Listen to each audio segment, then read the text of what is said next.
Hello दोस्तों, B pharmacy 6 semester वालों का मेडिसिनल केमिस्ट्री थर्ड का हम लोग स्टार्ट करने जा रहे हैं। आज के लेक्चर में यूनिट 5 यूनिट 1 से लेकर के यूनिट 4 तक हम लोगों ने टोटल कंप्लीट कर लिया है। अगर आप लोग नहीं देखें तो एक बार जाके जरूर देख लेना।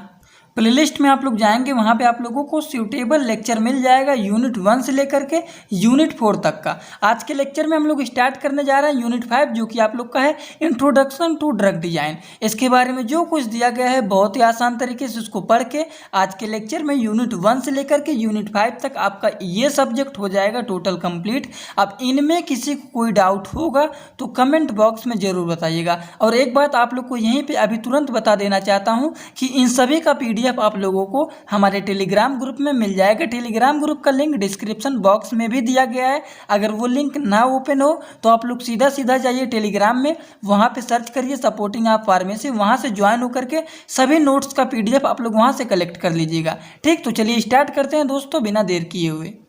तो हेडिंग डालेंगे इंट्रोडक्शन टू ड्रग डिजाइन। तो देखिए यहीं पे सबसे पहले लिख दिया गया है कि वेरियस अप्रोच यूज किया जाता है ड्रग डिजाइन में। ठीक, फिजियोकेमिकल पैरामीटर यूज किए जाते हैं, क्वांटिटेटिव, स्ट्रक्चर, एक्टिविटी, रिलेशनशिप, जैसे कि हो गया partition coefficient, Hammett electronic parameter, Taft steric parameter and हैश एनालिसिस। ये बहुत ज़्यादा इंपॉर्टेंट है, partition coefficient, Hammett electronic parameter, Taft steric parameter and हैश एनालिसिस। ठीक, तो चलिए एक एक करके बात करते हैं, लेकिन उससे पहले हम लोग थोड़ा सा बात करेंगे कि QSAR क्या होता है। QSAR का फुल फॉर्म क्या होता है? Quantitative, structure, activity and relationship. तो यूनिट 5 हेडिंग डालेंगे। यूनिट 5 आप लोग का स्टार्ट हो रहा है। इसमें हम लोग पढ़ने जा रहे हैं introduction to drug design. Introduction to drug design में जो कुछ आपके सिलेबस में दिया गया है उसको देखिए यहाँ पे लिखा हूँ, लेकिन मेन इंपॉर्टेंट आप लोग का कॉन्सेप्ट हम लोग पहले बात करेंगे कि QSAR क्या होता है, उसका बेसिक कॉन्सेप्ट के बारे में जानेंगे। तो ये जो QSAR कॉन्सेप्ट होता है ये ड्रग रिसर्च से ही होता है। मेडिसिनल केमिस्ट्री में मोस्टली ज़्यादातर हम लोग ड्रग से ही रिलेटेड बहुत सारी चीज़ पढ़ते हैं कि ये ड्रग क्या होते हैं, इनके यूज क्या होते हैं, इनके एक्टिव कॉन्स्टिट्यूएंट क्या होते हैं, क्या क्या इनके स्ट्रक्चर, एक्टिविटी, रिलेशनशिप होते हैं। यही सब आप लोग अभी पिछले यूनिट में पढ़ते आ रहे हैं कि क्या होता है स्ट्रक्चर, क्या होता है यूज, क्या होता है मोड ऑफ एक्शन। यही सब के बारे में QSAR में ज़्यादातर पढ़े जाते हैं, जो कि इन्वॉल्व होते हैं हमारे मेडिसिनल केमिस्ट्री में। तो ये जो QSAR का कॉन्सेप्ट है वो मेनली USA में स्टार्ट हुआ था। तो वो लोग कहते हैं कि जो ड्रग लेबोरेटरी में बनता है वो ऐसा नहीं है कि जो ड्रग सिंथेसाइज हो रहा है मार्केट में आता नहीं है, आता है। मतलब जो ड्रग बनता है वो मार्केट में ही आता है। काफ़ी ज़्यादा ड्रग ऐसे होते हैं जो कि आपके मार्केट तक आता ही नहीं है, लोकलाइज हो रही है, लेकिन उनमें एक या दो, जैसे मान लीजिए 100 ड्रग, 100 ड्रग यहाँ पे बनाया गया, लेकिन 100 का 100 ड्रग ही नहीं पूरा का पूरा मार्केट में आ जाता है। 1 से 2 ड्रग तक ही आता है, क्योंकि उनका वर्किंग देखा जाता है, वर्क कैसा है, वो कितना अच्छा वर्क कर रहा है, उनका एक्टिविटी क्या है, वो जिस पेशेंट को दिया जा रहा है वो अच्छे से काम कर रहा है कि नहीं। जैसे कि मान लीजिए हमने यहाँ पे कोई ड्रग बना लिया, टैबलेट बनाया या फिर कैप्सूल बनाया।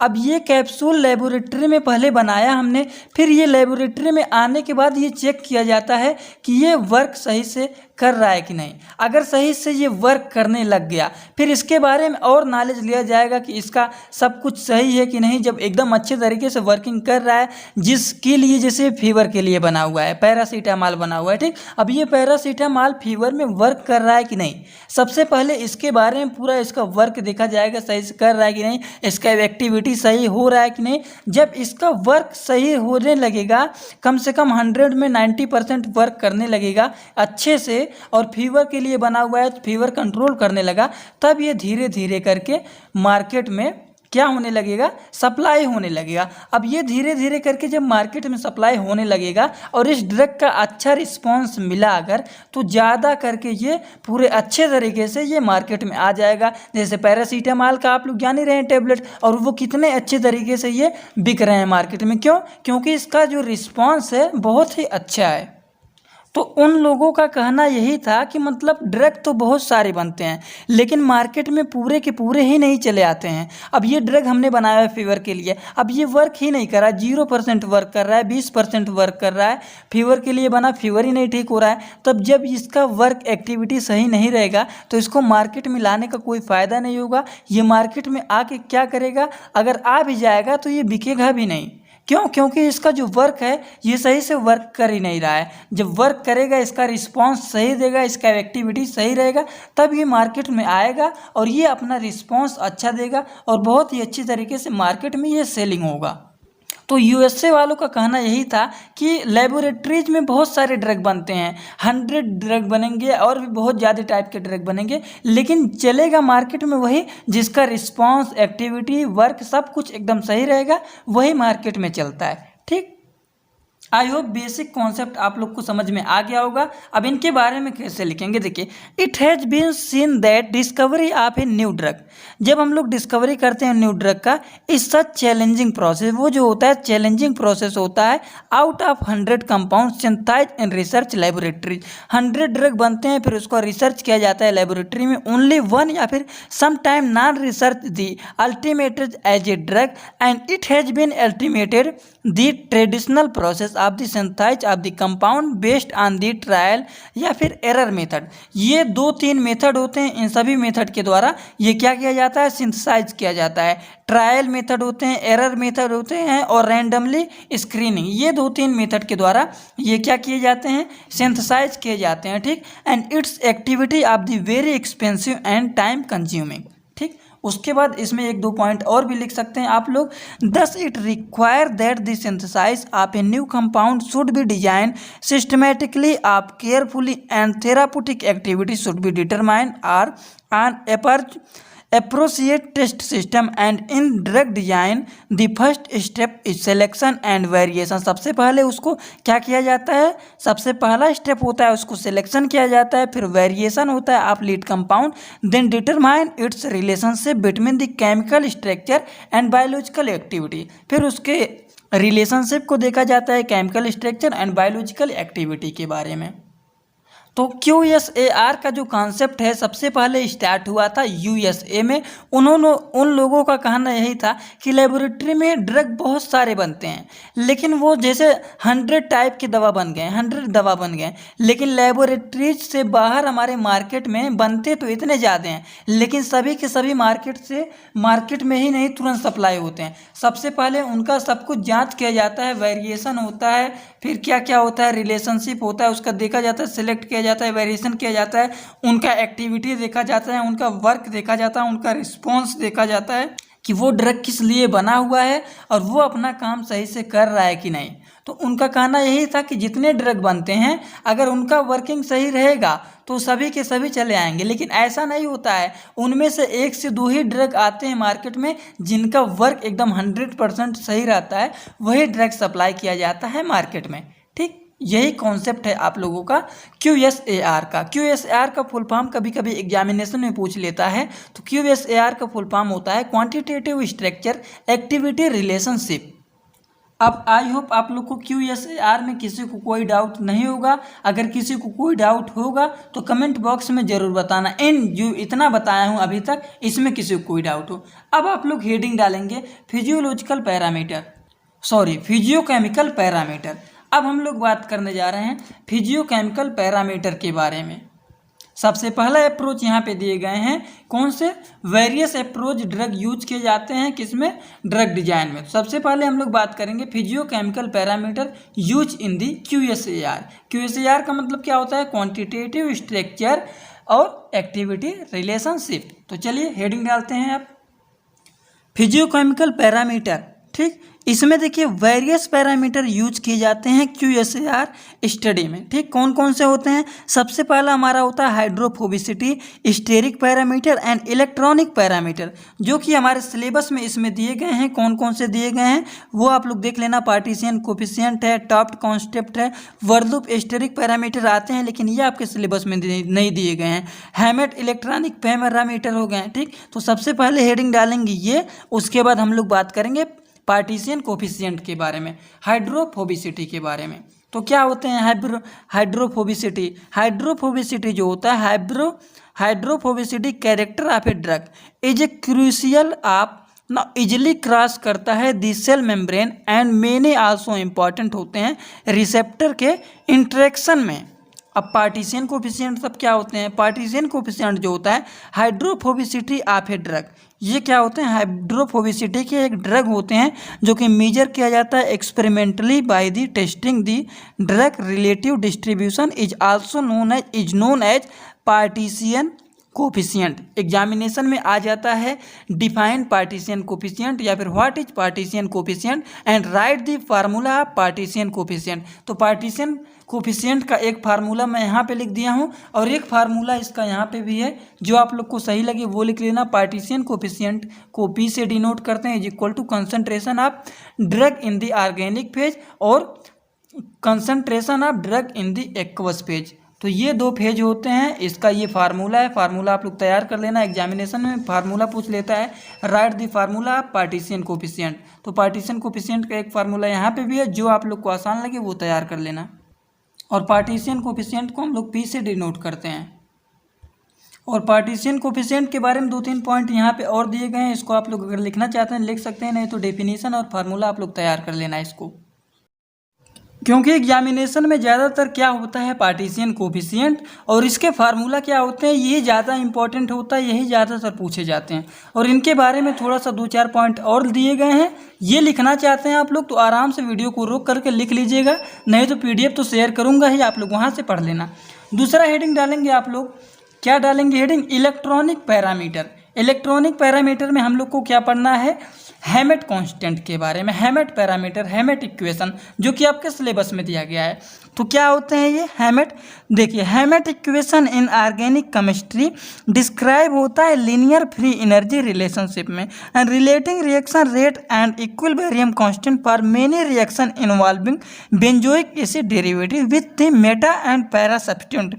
किसके साथ होता है, मेटा एंड पैरा सब्स्टिट्यूएंट के साथ, to each other with just 2 parameter, a substituent constant and a reaction constant। ठीक, तो हैमेट कांस्टेंट के बारे में ये 2-3 लाइन जो दिए गए हैं इंपॉर्टेंट है, इसको आप लोग तैयार कर लेना।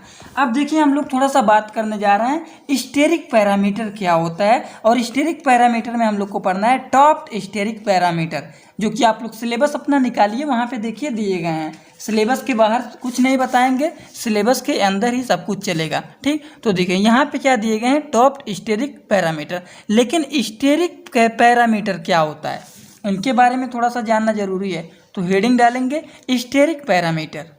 तो दोस्तों स्टेरिक पैरामीटर जो होते हैं एक बल्क साइज के ड्रग होते हैं, बल्क साइज और शेप के ड्रग होते हैं। बल्क मतलब क्या होता है, भारी शेप और साइज के एक ड्रग होते हैं। Will influence have easily, it can not approach और it can approach and interact with binding site and a bulky substituent. Bulky का मतलब होता है भारी सब्स्टिट्यूएंट्स में एक्ट करता है like a should and binder the ideal interaction between a drug and it binding a site and bulky substituent में help to the orient a drug properties for a maximum binding and increase the activity। और क्या करते हैं, उनकी activity को ये maximum bind करते हैं और एक्टिविटी को क्या करते हैं, इंक्रीज करते हैं। अब हम लोग बात करने जा रहे हैं Taft steric parameter. Taft steric parameter क्या होते हैं, ये जो होते हैं ऑब्टेन्ड किए जाते हैं, किसके द्वारा किए जाते हैं, comparing rate of hydrolysis of substituent aliphatic ester के साथ। और किसके साथ करते हैं, देखिए it obtained by the comparing rate of hydrolysis of substituent aliphatic ester किसके साथ किए जाते हैं, standard ester under the acidic condition. इसके फार्मूला यहाँ पे होते हैं, ये आप लोग थोड़ा सा तैयार कर लेना। क्या होता है, देखिए E is equal to log KX minus K0। जो हमारा KX होता है ये यहाँ पे ऐसे, जो log KX होता है इसको हम रिप्रेजेंट करते हैं rate of hydrolysis of aliphatic ester bearing substituent X। ठीक, एंड K0 क्या होता है, K0 जो होता है ये रिप्रेजेंट करता है rate of hydrolysis to reference ester को। ठीक, KX और K0 क्या होता है, क्या रेफरेंस क्या रिप्रेजेंट करता है, वो यहाँ पे दिए गए हैं, आप लोग इसको पढ़ लेना।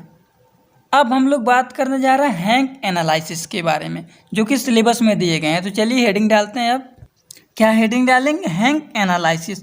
ये क्या होते हैं? Hansch and coworkers in early purposed होते हैं multi parameter approach to the problem based on the lipophilicity of a drug and the electronic and steric influence of drug found किया जाता है इन स्ट्रक्चर में। एंड हैंक प्लान करते हैं that drug action में will be divided होते हैं 2 stage में। ये जो होते हैं इनका प्लान होता है वो डिवाइड होता है ड्रग का एक्शन 2 स्टेज में। कौन कौन सा 2 स्टेज इनके होते हैं? सबसे पहला स्टेज होता है the transport of drug to its site of action, और दूसरा स्टेज होता है the binding of drug to the target site. ठीक, अचीवमेंट क्या होता है QSAR का? QSAR का अचीवमेंट क्या होता है? QSAR का फुल फॉर्म एक बार फिर से बता देता हूँ, क्या होता है? Quantitative structure activity relationship. इनके अचीवमेंट क्या क्या होते हैं? Forecasting of biological activity, selection of proper substitute, bio isosterism होते हैं, ड्रग रिसेप्टर इंटरेक्शन होते हैं, फार्माकोकाइनेटिक इंफॉर्मेशन होते हैं। ये 5 पॉइंट दिए गए हैं अचीवमेंट आप QSAR का। 5 पॉइंट जरूर तैयार कर लेना आप लोग। इनके लिमिटेशन क्या होते हैं? तो 3 लिमिटेशन होते हैं। Regress analysis, improper condition in biological testing and multiple mode of action. ठीक, इनके बहुत सारे मल्टीपल मोड ऑफ एक्शन होते हैं और इम्प्रॉपर कंडीशन के होते हैं बायोलॉजिकल टेस्टिंग, और रिग्रेशन एनालिसिस इनके होते हैं। ठीक, तो QSAR का लिमिटेशन भी बात हो गया, उसके बाद QSAR का अचीवमेंट भी बात हो गया, और जो कुछ टोटल दिए गए थे उनके बारे में बात हो गया है। अब हम लोग बात करने जा रहे हैं जो कि इम्पॉर्टेंट है इस यूनिट में, जो ज़्यादा इम्पॉर्टेंट है उन्हीं के बारे में थोड़ा डिस्कस करेंगे। आपका ये जो है फार्माकोफोरे मॉडलिंग और डॉकिंग टेक्निक। तो सबसे पहले बात करने जा रहे हैं फार्माकोफोरे मॉडलिंग के बारे में, जो कि बहुत ज़्यादा इंपॉर्टेंट है। एग्जामिनेशन में 7 से 10 नंबर में जरूर आता है। तो क्या हेडिंग डालेंगे? फार्माकोफोरे मॉडलिंग। तो ये क्या होते हैं? जो फार्माकोफोरे होता है, एक ग्रुप होते हैं स्टेरिक और इलेक्ट्रॉनिक फीचर के, ये ग्रुप होते हैं फार्माकोफोरे, जो कि नेसेसरी टू एंज्योर करते हैं the optimal Sapra molecule interaction करते हैं किसके साथ? Specific biological target and trigger, या फिर इसको ब्लैक बोलते हैं, इट्स बायोलॉजिकल रिस्पॉन्स। ठीक, इसमें एक पॉइंट और भी लिख सकते हैं। फार्माकोफोरे मॉडल जो होता है एक्सप्लेन किया जाता है structurally and diverse ligand can be bind to a common receptor site. ठीक, नेक्स्ट पॉइंट इसमें लिख सकते हैं फार्माकोफोरे मॉडलिंग में कि pharmacophore model can be use to the identity. Pharmacophore model को हम लोग आइडेंटिटी के लिए भी यूज कर सकते हैं, आइडेंटिटी के लिए भी यूज कर सकते हैं। किसके through the de novo design के थ्रू, या फिर वर्चुअल स्क्रीनिंग नोवल डिजाइन के थ्रू हम लोग इसको क्या कर सकते हैं? आइडेंटिटी कर सकते हैं। That will bind to the same receptor, जो कि बाइंड करते हैं किसके साथ? सेम रिसेप्टर के साथ ये बाइंड करते हैं। इनके फीचर क्या होते हैं? फीचर के बारे में बात करने जा रहे हैं हम लोग। टॉपिकल फार्माकोफोरे फीचर जो होते हैं ये इंक्लूड होते हैं hydrophobic centroids and aromatic ring, hydrogen हो गए, बॉन्ड एक्सेप्टर कैटायंस हो गए एंड एनायल्स हो गए, कैटायन हो गए और एनायंस हो गए। देखिए शायद आप लोग को समझ में नहीं आ रहा होगा, लेकिन ये थ्योरी है, थ्योरी को आसान तरीके से समझने की कोशिश करेंगे तो आप लोग को समझ में आएगा। सबसे पहले हमने आप लोगों को बताया फार्माकोफोरे जो होता है ये स्टेरिक एंड इलेक्ट्रॉनिक फीचर के ग्रुप होते हैं। फिर नेसेसरी एंज्योर करते हैं ऑप्टिमल सप्रा मॉलिक्यूलर इंटरेक्शन किसके साथ करता है? ए स्पेसिफिक बायोलॉजिकल टारगेट्स के साथ करता है। और ट्रिगर या फिर ब्लैक होता है, इनके बायोलॉजिकल रिस्पॉन्स जो होते हैं वो ट्रिगर होते हैं या फिर क्या होते हैं? ब्लैक होते हैं। उसके बाद हमने बात किया है कि फार्माकोफोरे मॉडल जो होता है एक्सप्लेन किया जाता है स्ट्रक्चरली डाइवर्स लिगेंड के साथ एंड ये बाइंड कर सकता है कॉमन रिसेप्टर साइट के। ठीक, उसके बाद मैं बताया हूँ अभी आप लोगों को फार्माकोफोरे मॉडल जो होता है इसका यूज कर सकते हैं आइडेंटिटी के लिए किसके थ्रू? डी नोवो डिजाइन या फिर वर्चुअल स्क्रीनिंग नोवल लिगेंड के थ्रू। ठीक, जो कि क्या होते हैं? बाइंड करते हैं सेम रिसेप्टर के साथ। ठीक। उनके बाद हम लोग बात करेंगे इनके फीचर के। तो फीचर क्या होते हैं, टॉपिकल फार्माकोफोरे फीचर इंक्लूड होते हैं hydrophobic centroid aromatic ring and hydrogen bond receptor cation and anion. इनके फीचर जो होते हैं, इनके नीड होते हैं to match different chemical group with the similar properties in order to identity novel ligand. Model development इनके क्या होते हैं, फार्माकोफोरे मॉडल का डेवलपमेंट क्या होता है, तो देखिए सबसे पहला होता है select A training set of ligand, उसके बाद कन्फर्मेशनल एनालिसिस होता है, मॉलिक्यूलर सप्रीपोजिशंस होते हैं, एब्जॉर्प्शन वैलिडेशन होते हैं। ठीक, ये सब मॉडल डेवलपमेंट हो गए। एप्लीकेशन की बात अगर इनका करें, फार्माकोफोरे मॉडल का एप्लीकेशन की बात करें तो in modern computational chemistry pharmacophore का यूज किया जाता है to define the essential feature one या फिर अधिक मॉलिक्यूल के साथ, one or more molecule with the same biological activity. ये जो होते हैं इसेंशियल फीचर के होते हैं, इनका एक या एक से अधिक मॉलिक्यूल जो होते हैं करते हैं, क्या करते हैं, सेम बायोलॉजिकल एक्टिविटी के साथ ये किए जाते हैं यूज। ठीक, उसके बाद देखिए pharmacophore are also use to the starting point for the developing 3D QSAR model. जो होता है फार्माकोफोरे ये यूज किया जाता है स्टार्टिंग पॉइंट में डेवलपिंग 3D QSAR मॉडल में भी ये यूज किए जाते हैं। ठीक, तो ये कुछ एप्लीकेशन हो गया, आसान तरीके से दिए गए हैं। फार्माकोफोरे मॉडल टोटल यही है आप लोग का।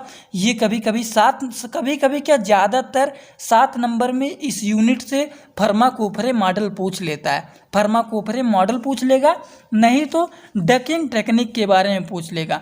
डकिंग टेक्निक या फिर फार्माकोफोरे मॉडल का डिटेल एक्सप्लेनेशन पूछ लेगा। तो क्या होते हैं ये इंट्रोडक्शन, इनके बारे में पूरा डिटेल लिखेंगे, इनके फीचर क्या होते हैं, इनके मॉडल डेवलपमेंट क्या होते हैं, इनके एप्लीकेशन क्या होते हैं, ये आप लोग को आसान तरीके से लिख लेना है।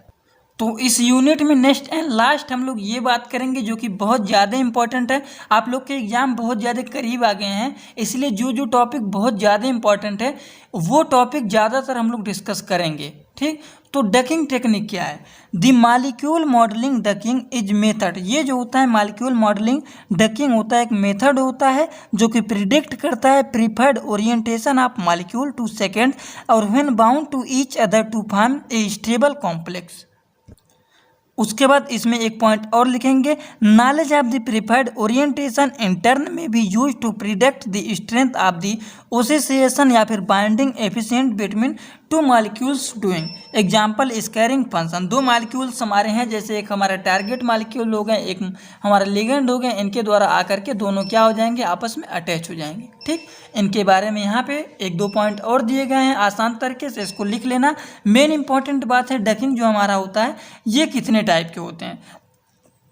तो ये जो दोस्तों हमारे होते हैं 2 टाइप के होता है, एक हमारा ब्लाइंड डकिंग होता है और दूसरा हमारा होता है डायरेक्ट डकिंग होता है। तो ब्लाइंड डकिंग क्या होता है, in this type of active site of the protein is not known and search for the both binding sites subsequently the binding mode of the ligand require होता है और ये important होता है investigating प्रोटीन इंट्रैक्शन के लिए, ये बहुत ज़्यादा इंपॉर्टेंट होता है ब्लाइंड डकिंग। डायरेक्ट डकिंग क्या होते हैं, देखिए डायरेक्ट डकिंग जो होता है it is the active site of the binding, ये एक्टिव साइट के ब्लाइंडिंग होते हैं, is known from the X-ray, इसलिए इसको एक्सरे के फॉर्म में भी कहा जाता है। Differentiation from the NMR studies docking into the non active is called as direct docking. इसका पूछ लेता है what is direct docking and binding docking. ये 2 नंबर क्वेश्चन आप लोग के एग्जामिनेशन में बन सकते हैं, व्हाट इज ब्लाइंड डकिंग और what is blind ducking and direct ducking. तो ब्लाइंड डकिंग आप लोग वीडियो को रोक करके इसका स्क्रीनशॉट लेना चाहते हैं ले लीजिए, ब्लाइंड डकिंग और डायरेक्ट डकिंग ये एग्जामिनेशन में 2 नंबर क्वेश्चन इस यूनिट के बन सकते हैं। ठीक, तो आप लोग इसको तैयार कर लेना। डकिंग के कौन कौन से मेथड होते हैं, तो देखिए इसके जो मेथड होते हैं सबसे पहला हमारा होता है माइक्रोडायनेमिक्स होता है, मोंटे कार्लो मेथड होता है, स्टिमुलेटेड एनेलिंग हो गया, पॉइंट कॉम्प्लेटरी मेथड हो गया, जेनेटिक एल्गोरिथम हो गया, एंटीवे रिसर्च हो गया। 4-5 पॉइंट इसमें दिए गए हैं, 5 से 6 पॉइंट इसके मेथड है जो कि इंपॉर्टेंट है। तो दोस्तों आज के लेक्चर में हम लोगों ने यूनिट 5 भी टोटल कंप्लीट कर लिया है और मेडिसिनल केमिस्ट्री का हो गया है आप लोगों का द एंड। यूनिट 1 से लेकर के यूनिट 5 तक का टोटल हम लोग कंप्लीट कर लिए हैं। अब इनमें किसी कोई दिक्कत हो तो जरूर बताना, और आप लोग का और भी जो सब्जेक्ट थोड़े बहुत बचे हुए हैं बहुत जल्द उसको कंप्लीट करवा दूंगा, उसके बाद रिवीजन क्लास चलेगा। तो चलिए दोस्तों, thanks for watching video, like comment share and subscribe this channel.